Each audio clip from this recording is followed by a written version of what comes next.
Segunda Guerra Mundial.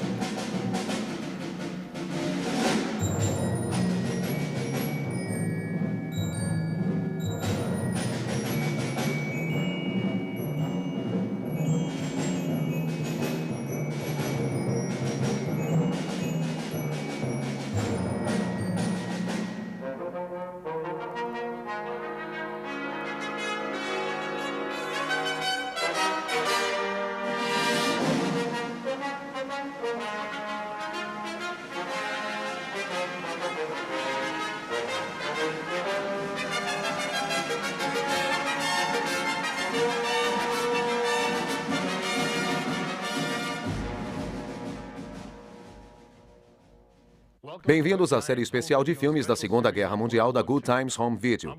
Sou o Brigadeiro Stan Ulanov. A invasão da Normandia foi o maior e mais bem-sucedido desembarque anfíbio de larga escala da história.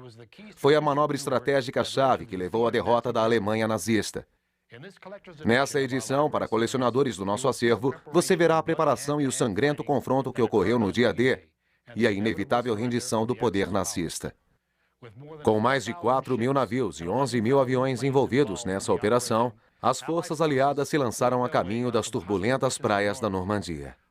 Nesse primeiro dia, em 6 de junho de 1944, aproximadamente 155.000 tropas americanas, britânicas e canadenses desembarcaram na costa da França contra um formidável e bem entrincheirado exército nazista.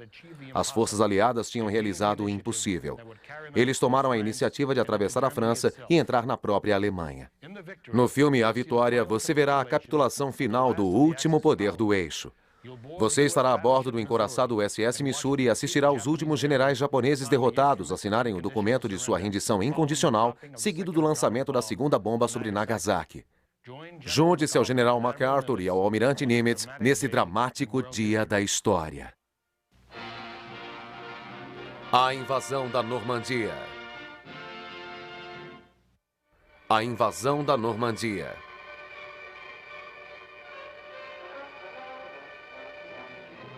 Fotografado pelos cinegrafistas da Guarda Costeira dos Estados Unidos, com cenas adicionais da Marinha e da Força Aérea dos Estados Unidos. A câmera cinematográfica só pode ver o mesmo que o olho humano, portanto, somente fragmentos de uma operação com a grandeza e a extensão, como a da invasão da Normandia, podem ser mostrados na tela. 3 dias após o dia D.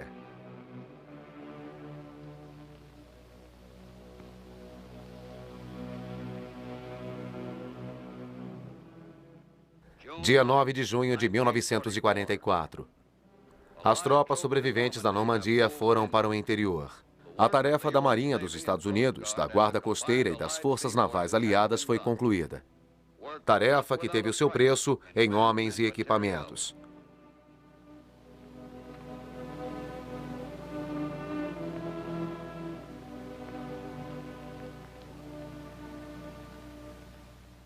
Janeiro de 1944.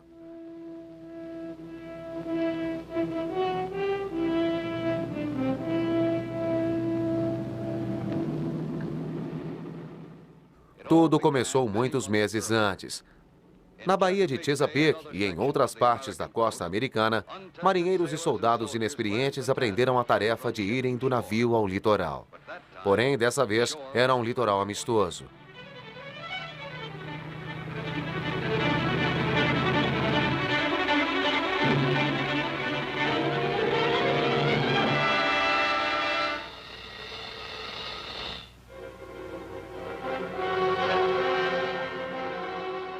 Então, quando essa parte do treinamento terminou, eles deixaram os Estados Unidos. Fevereiro de 1944. Durante o inverno e por toda a primavera, o grande comboio seguiu para o leste, atravessando o Atlântico. A bordo de todos os transportes, a vida era a mesma. As tropas relaxavam e esperavam pelo fim da viagem.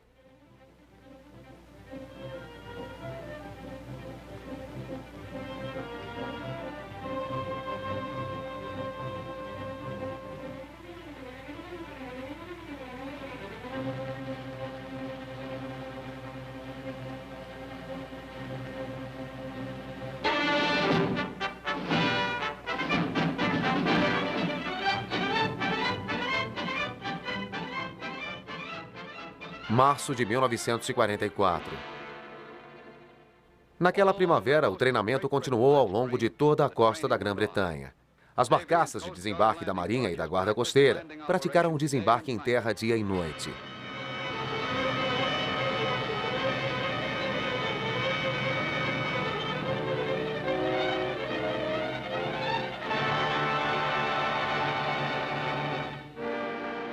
Abril de 1944. Enquanto isso, os navios de desembarque maiores, os LST e os LCI, continuavam suas manobras, aprendendo a desembarcar em lugares certos e em horários exatos.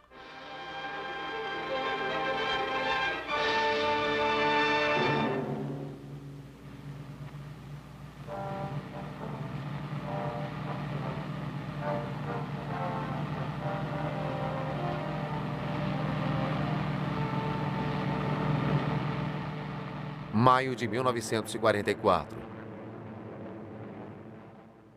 Durante esses dias de preparação, aviões aliados, milhares deles, continuaram a submeter as defesas e comunicações inimigas a um ataque diário.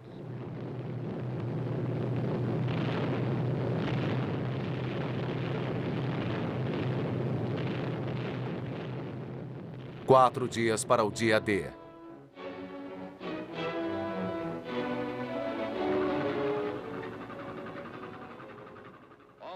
Próximo à costa sul da Inglaterra, milhares de navios de todas as nações aliadas se preparavam para a hora da invasão.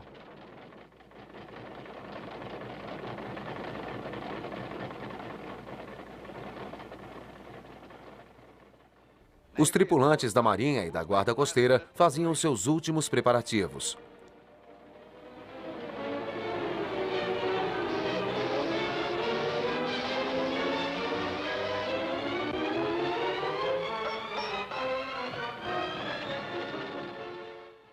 Quando as caixas K chegaram a bordo, todos perceberam que o dia D estava próximo.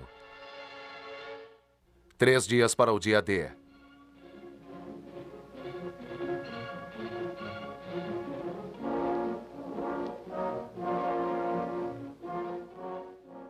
Em algum lugar do sudeste da Inglaterra, tropas embarcavam nos LS-CVP para serem levados aos transportes próximos à praia.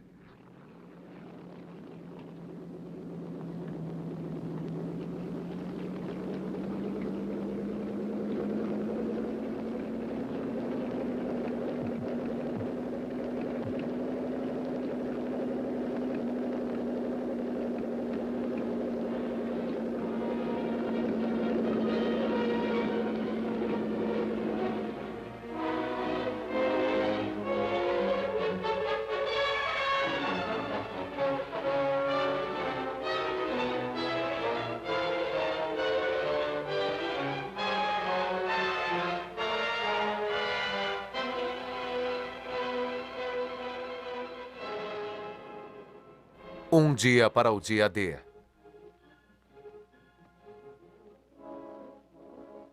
Tudo pronto. Os LS-CVP estão carregados. A próxima vez que esses soldados pisarem em terra será numa praia inimiga. Só sobrou um pouco de tempo para eles relaxarem.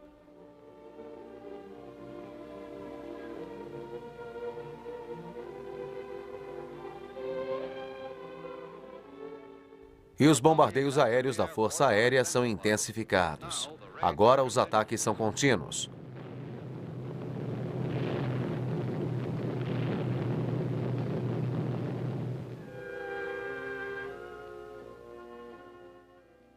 Com ordens para embarcar, as tropas se preparam para a grande batalha.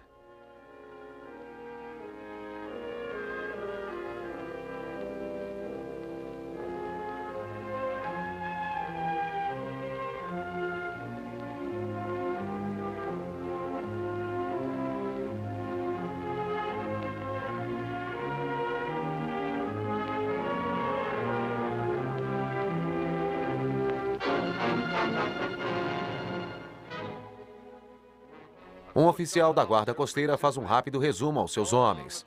E ao longo de toda a costa, os marinheiros recebem suas instruções finais. Finalmente, os navios deixam as águas costeiras e movem-se pelo canal, com os vagarosos LST carregados com equipamentos pesados e os transportes carregados de homens.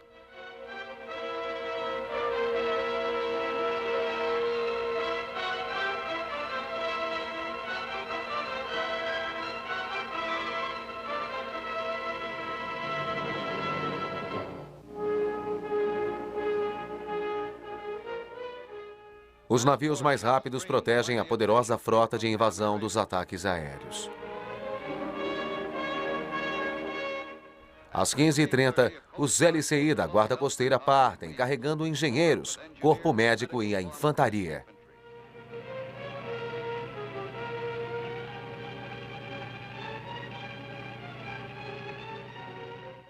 O dia D se aproxima e os navios ainda mantêm as suas posições dentro do prazo.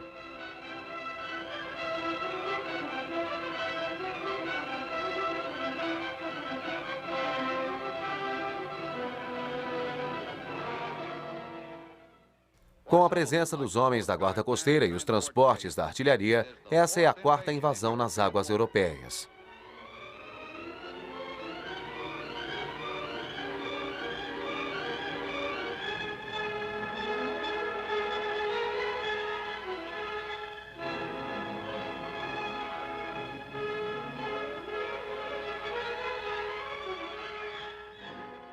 Os únicos aviões lá em cima são aliados.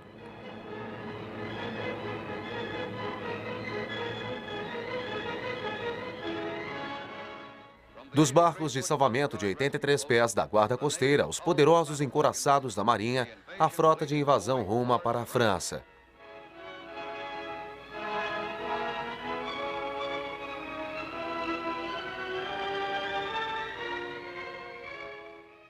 E no convés inferior, os oficiais estudam os mapas que mostram as cabeças de praia da invasão na costa da Normandia.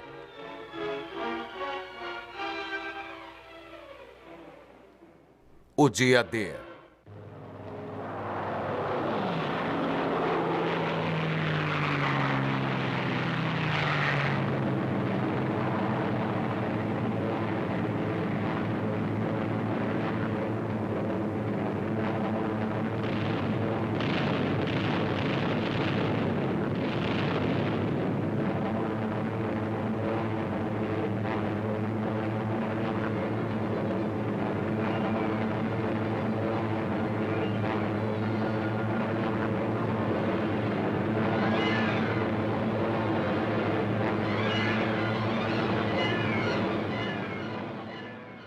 Trinta minutos para a hora H.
A hora H.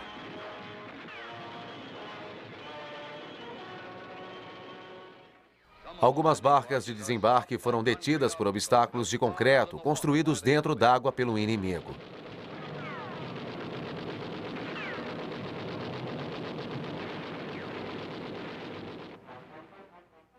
Próximos à orla, os grandes barcos de desembarque se aproximam das cabeças de praia vagarosamente.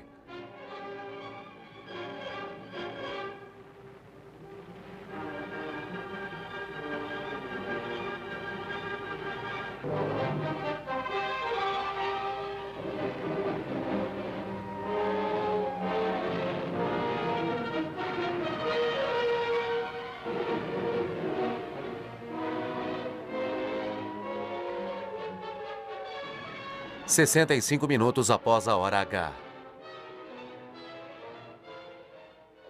Fora dos LCI, as tropas se preparam para desembarcar. A praia ainda está vazia e o fogo cruzado dos alemães ainda atinge a praia.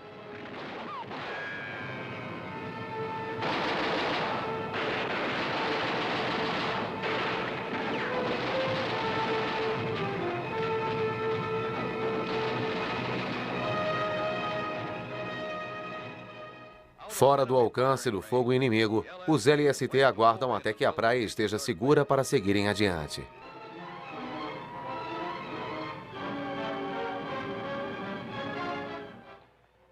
A chegada dos equipamentos motorizados marcam o término da primeira fase do desembarque. Os primeiros LSI a descarregarem os homens na praia voltam aos transportes para carregarem mais tropas para a orla.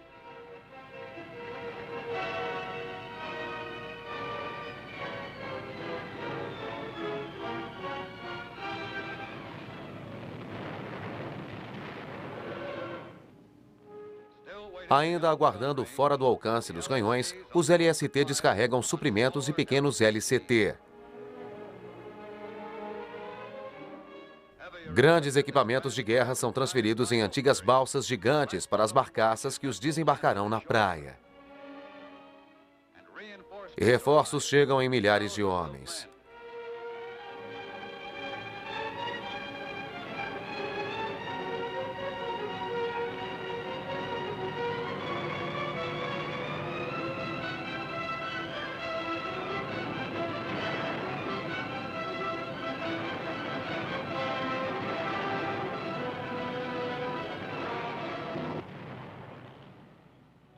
Derrotados e desarmados, os primeiros soldados alemães capturados na França esperam até que alguém se encarregue de buscá-los.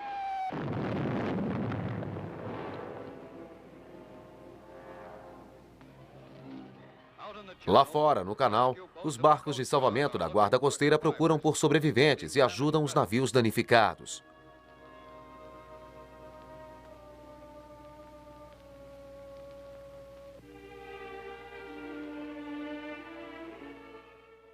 E o navio hospital aguarda pelos feridos.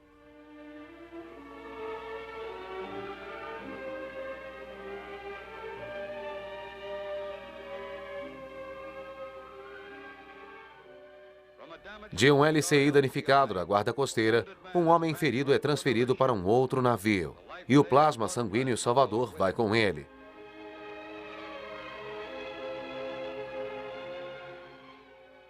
Outro LCI da Guarda Costeira bastante avariado que não chegou à praia. Seus feridos são removidos.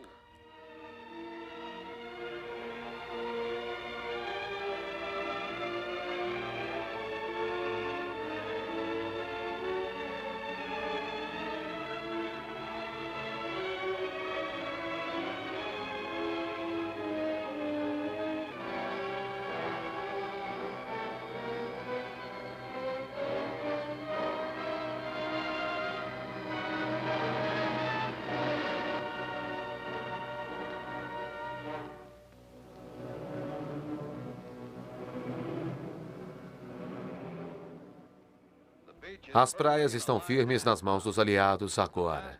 E a grande área das operações é visível. As evidências do calor da batalha estão por toda a parte.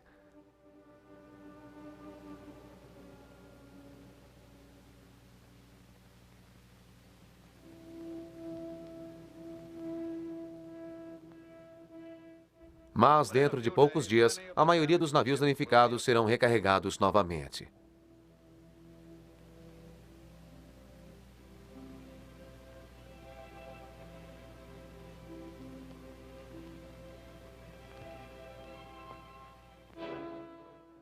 Agora, mais tropas se dirigem para o interior para forçar o inimigo a recuar.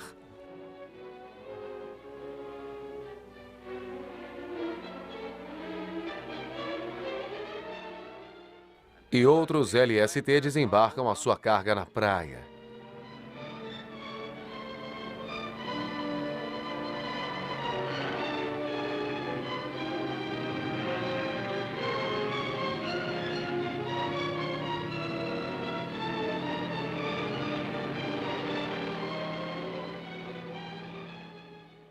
Barcaças especialmente construídas para as operações na Normandia encostam-se à praia para serem descarregadas.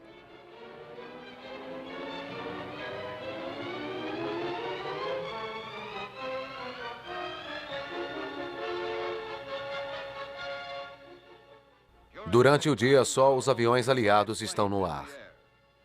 Mas à noite, bombardeiros alemães atormentam as cabeças de praia e despejam minas na orla.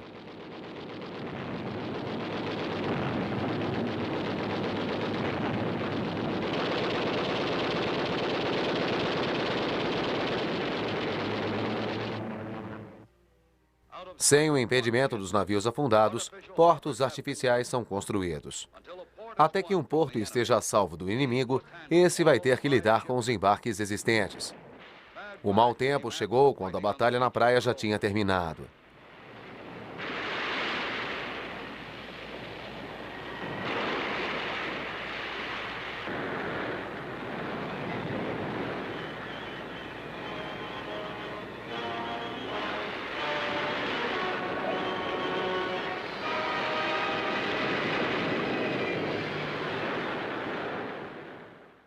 A forte tempestade deixou uma trilha de navios danificados.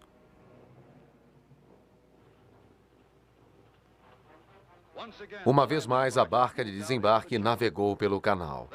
Dessa vez carregada com prisioneiros alemães.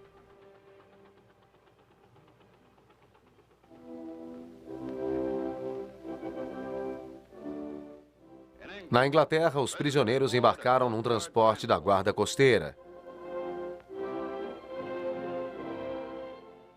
E os navios que tinham carregado milhares de soldados americanos através dos mares, agora retornam para o Ocidente com uma carga diferente. Com homens que foram vencidos e capturados na Normandia.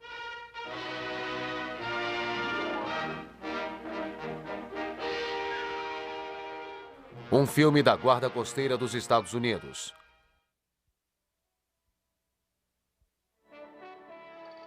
A Vitória.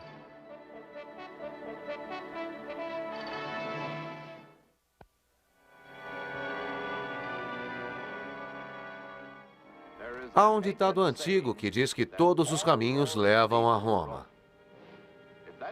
Se isso é verdade, os Estados Unidos usaram a maior e mais dura estrada. Chegando em 4 de junho de 1944, 2 anos e 6 meses depois de Pearl Harbor, os americanos entram no centro da guerra.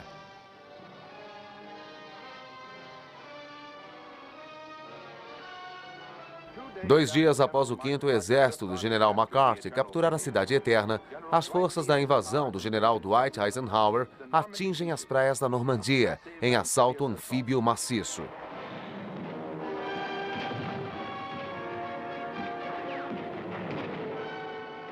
Apesar da resistência desesperada dos alemães, construímos uma enorme cabeça de ponte e, finalmente, rompemos as linhas inimigas. O 7º Exército, comandado pelo general Alexander Part, desembarcou no sul da França e então arremeteu para o norte ao longo do vale do rio Ródano. 10 dias depois, Paris foi liberta.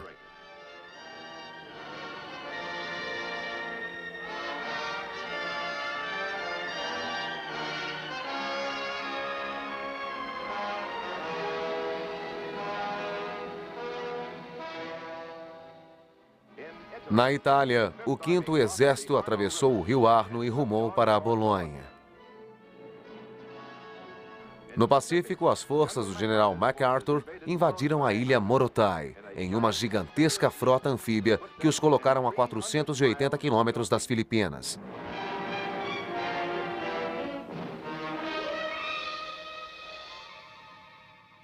General Stilwell estava fazendo progressos na Birmânia, com os seus últimos comandos de soldados da infantaria escolhidos a dedo, os incríveis saqueadores, e com unidades britânicas e chinesas.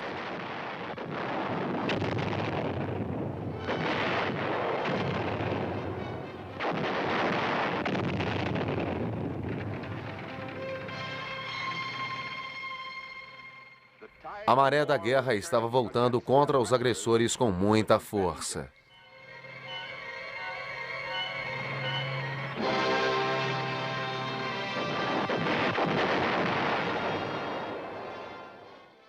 Apenas 97 dias após o primeiro núcleo do primeiro exército ter liderado o assalto à praia de Omaha, foram percorridos 800 quilômetros através das fronteiras alemãs.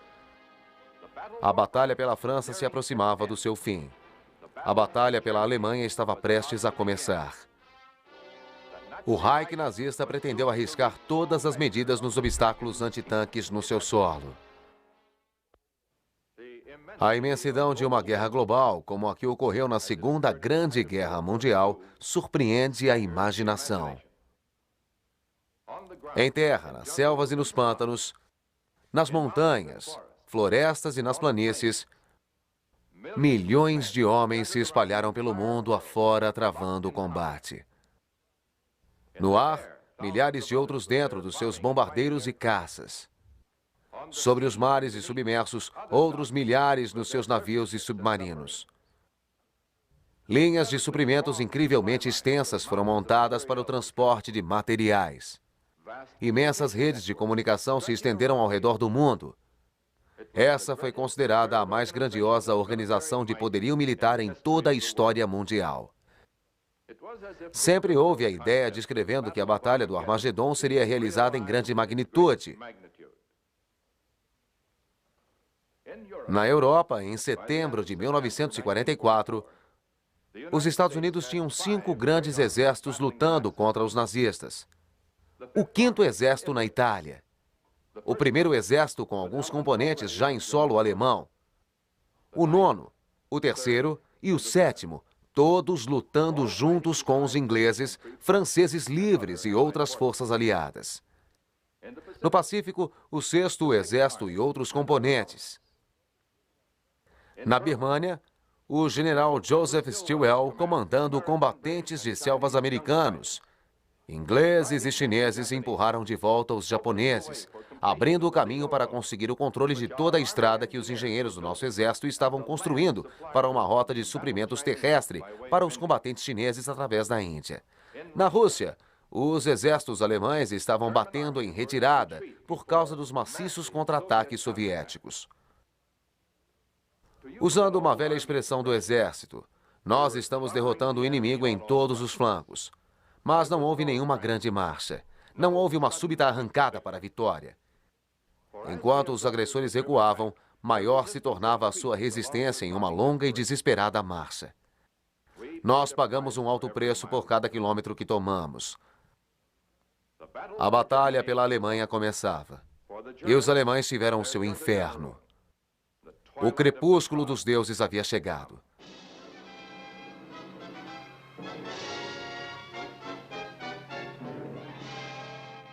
Nossos exércitos lutam às portas da terra natal dos nazistas. O general Hodges, do 1º Exército, atravessa a linha Siegfried, quilômetro após quilômetro, conquistando fortificações e barreiras antitanques até a cidade de Hagen.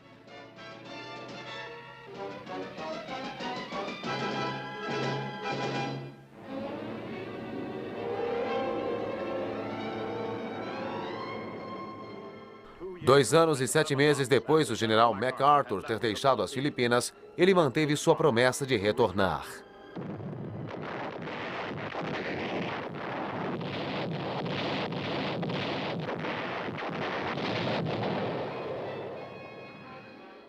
Em 20 de outubro de 1944, suas forças invadiram a ilha de Leyte.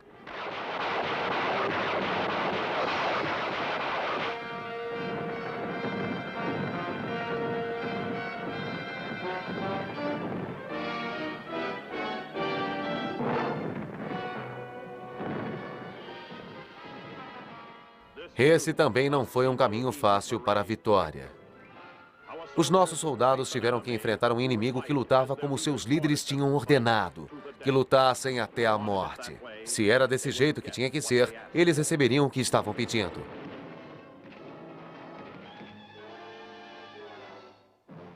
Sete dias após MacArthur ter desembarcado em Leyte, a 3ª e a 7ª Frota dos Estados Unidos derrotaram a frota japonesa no primeiro disparo na batalha pelo Golfo de Leyte.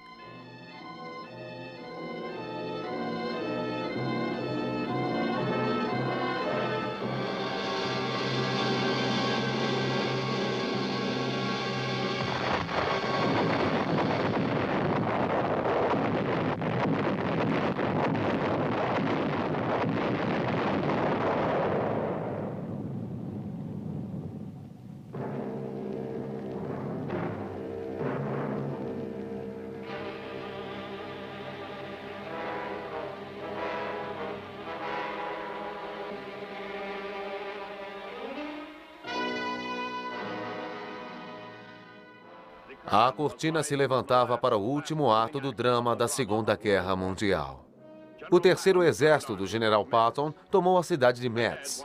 A frente de guerra estava próxima a Saarbrücken, o segundo distrito industrial mais importante da Alemanha.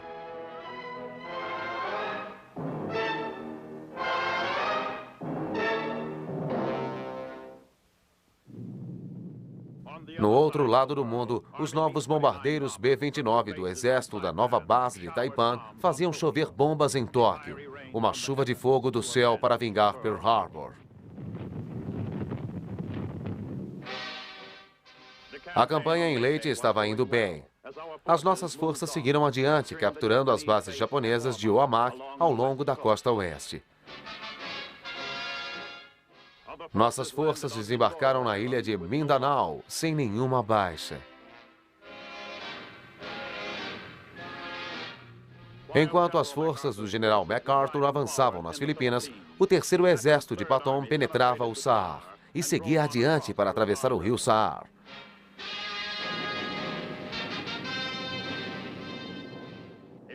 Uma esquadrilha recordista de 1.600 bombardeiros pesados explodiram Frankfurt e outras cidades alemãs.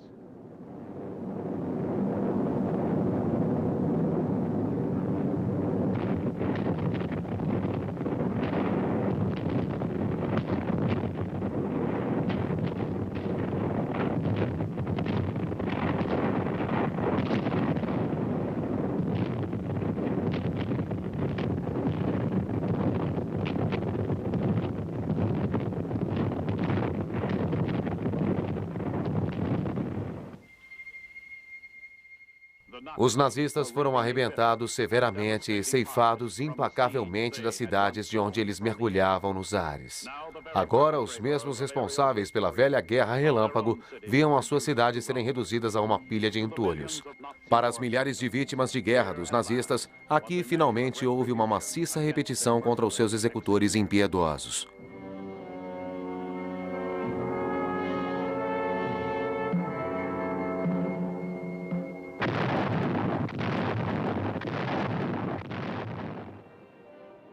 Mas no solo, uma das lutas mais destacadas teve lugar nas planícies de Colônia. A nossa chegada à zona industrial sofreu resistência a cada passo do caminho.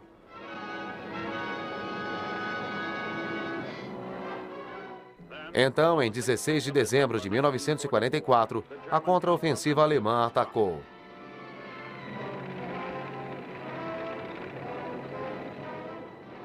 O marechal de campo alemão, von Rundstedt, subitamente enviou 12 divisões blindadas para o setor de Ardenas.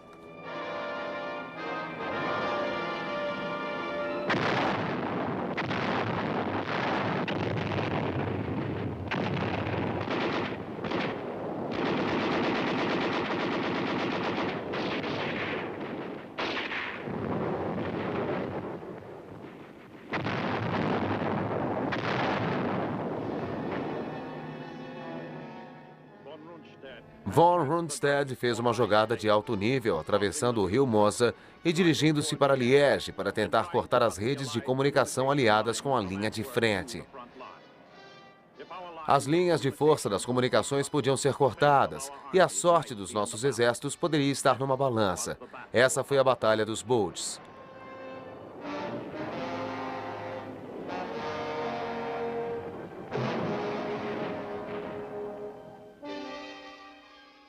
Tropas de combatentes e não combatentes estavam súbita e desnecessariamente lutando lado a lado sob um péssimo tempo. Eles pegaram suas armas e se enfiaram em trincheiras, seguindo o velho axioma militar de se aguentar para ganhar tempo, até que os reforços chegassem.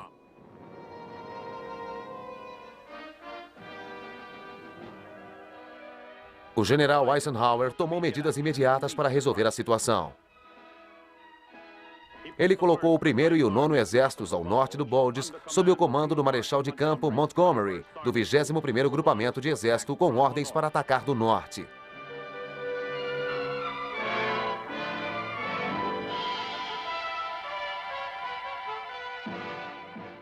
O 3º Exército de Patton atacava do sul.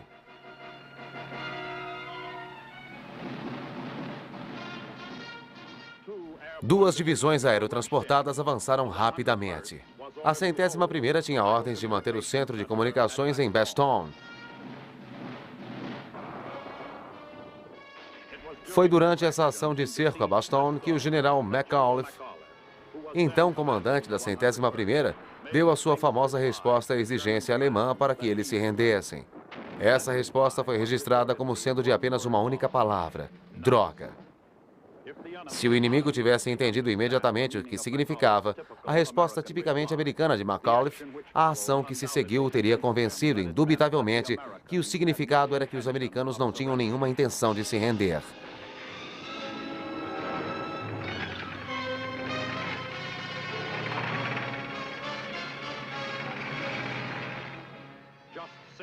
Apenas 6 dias após von Rundstedt ter lançado a sua contraofensiva, unidades do 3º Exército de Patton, subindo pelo sul, atacaram os alemães que tiveram a 101ª Divisão Aérea pressionada.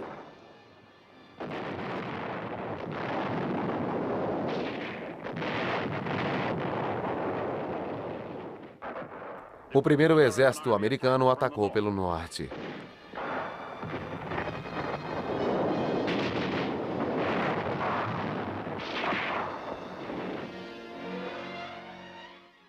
Depois que os britânicos atacaram o Bulges pelo oeste, o 3º Exército esmagava o norte para se unir ao 1º Exército.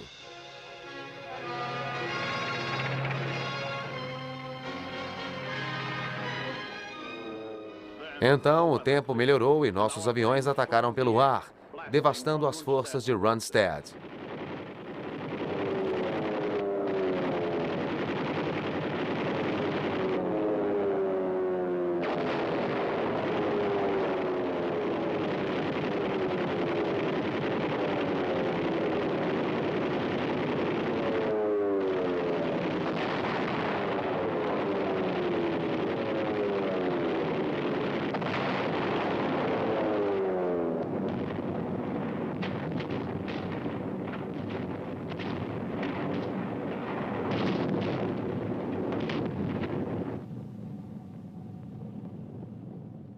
A Batalha do Bulges logo estaria terminada. O inimigo estava se rendendo. Os alemães tinham dado a sua última grande tacada dessa guerra.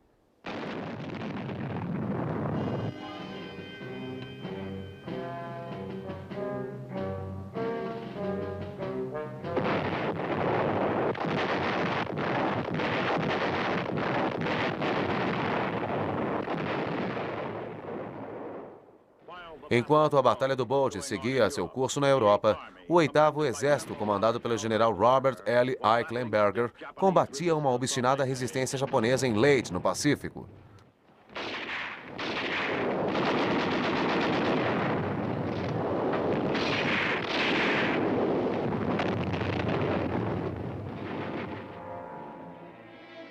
A luta por Leyte continuaria por meses, até que aproximadamente 50.000 japoneses fanáticos fossem aniquilados.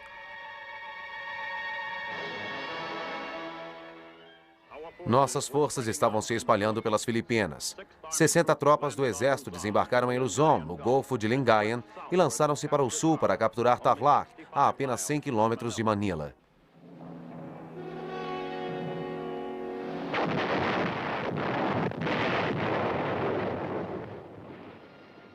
Quinze dias mais tarde, homens da 1ª Divisão de Cavalaria abriram caminho para o centro de Manila.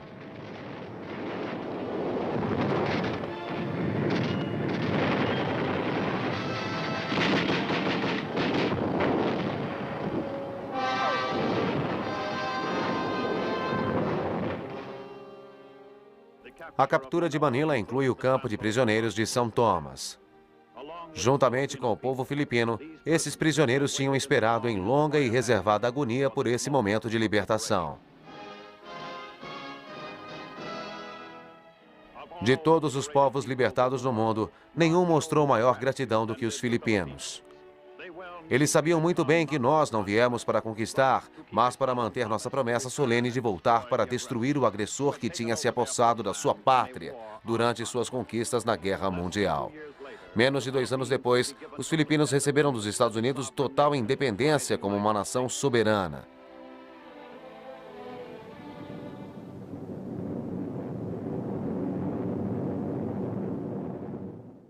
13 dias após a queda de Manila, nossas tropas aerotransportadas desembarcaram em Corregidor. 2 anos e 9 meses após os japoneses terem dominado nossos flancos. Tinha sido uma longa e sangrenta espera, mas nós tínhamos voltado.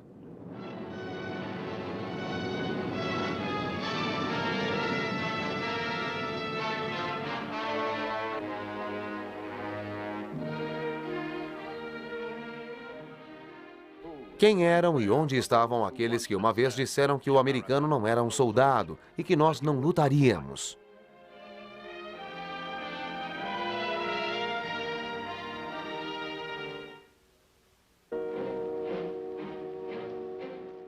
Pelo mundo todo afora, eventos dramáticos estavam ganhando força. Nosso 9º Exército, comandado pelo general Simpson, cruzou o Reno em 2 de março. 4 dias depois, o 1º Exército do general Hodges ocupava a colônia. 4 dias após isso, 300 das nossas superfortalezas arrasaram Tóquio.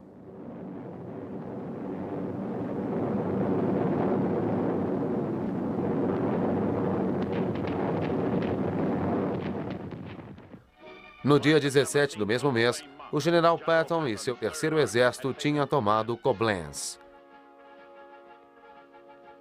No dia seguinte, na outra metade do mundo, nossas tropas invadiram a ilha Taitai, na Filipina Central.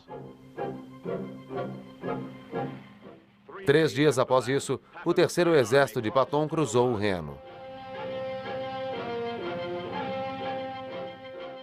4 dias depois, o 8º Exército do general Eichelberger desembarcava em Cebu, nas Filipinas.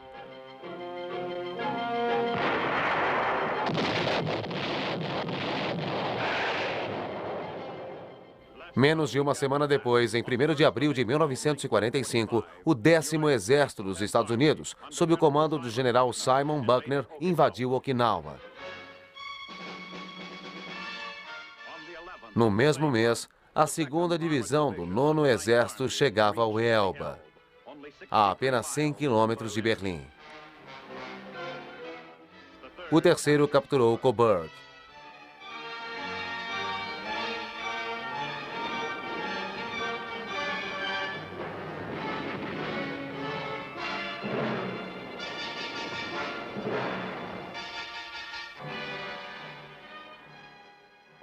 Em 12 de abril, morre nosso comandante em chefe, o presidente Franklin Delano Roosevelt. Ele viveu para ver o avanço triunfante dos exércitos americanos, mas o destino negou-lhe a satisfação que a vitória final nos daria.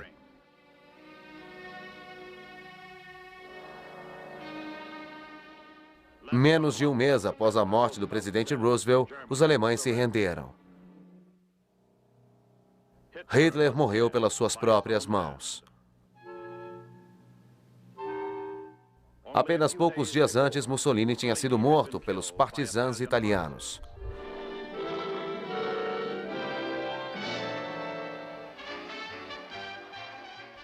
Para as suas próprias praias, o general Eisenhower retornou em triunfo.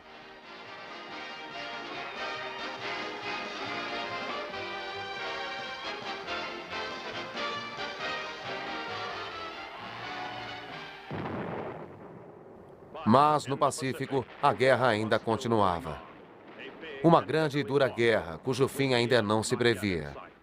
Okinawa foi um campo de batalha sangrento, como o nosso 10º Exército estava descobrindo.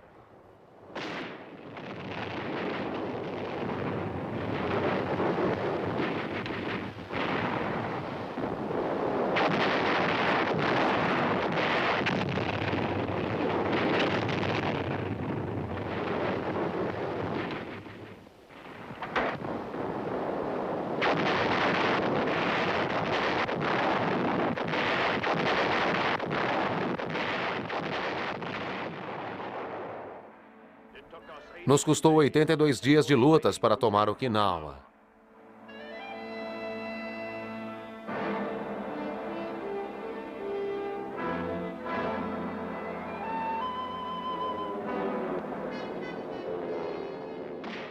Ataques kamikazes à nossa marinha causou pesados danos, mas nós demos o troco, jamais desistindo.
Todo o poder militar dos Estados Unidos estava agora concentrado na nação japonesa.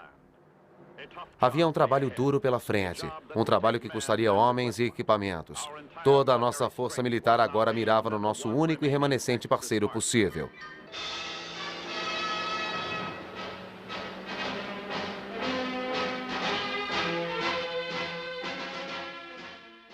Os nossos estrategistas militares estimavam que, contando todos os assaltos sobre o próprio Japão, nossas forças de invasão iriam provavelmente sofrer 1,5 milhão de baixas.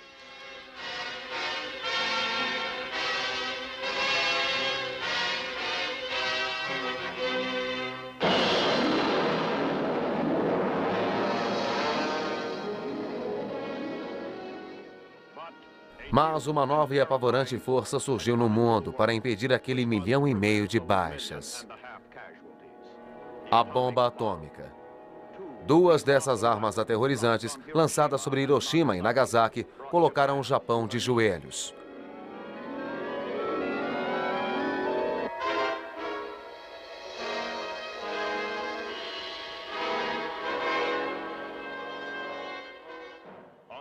Em 2 de setembro de 1945, os representantes japoneses assinaram as cláusulas da rendição formal no encouraçado Missouri, na Baía de Tóquio.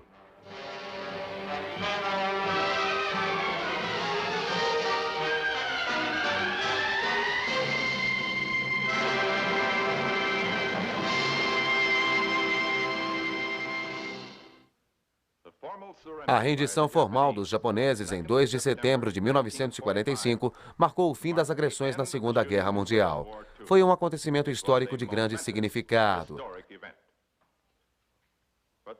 Mas houve um momento histórico mais importante para o mundo e, provavelmente, o momento mais significativo na vida de um derradeiro soldado.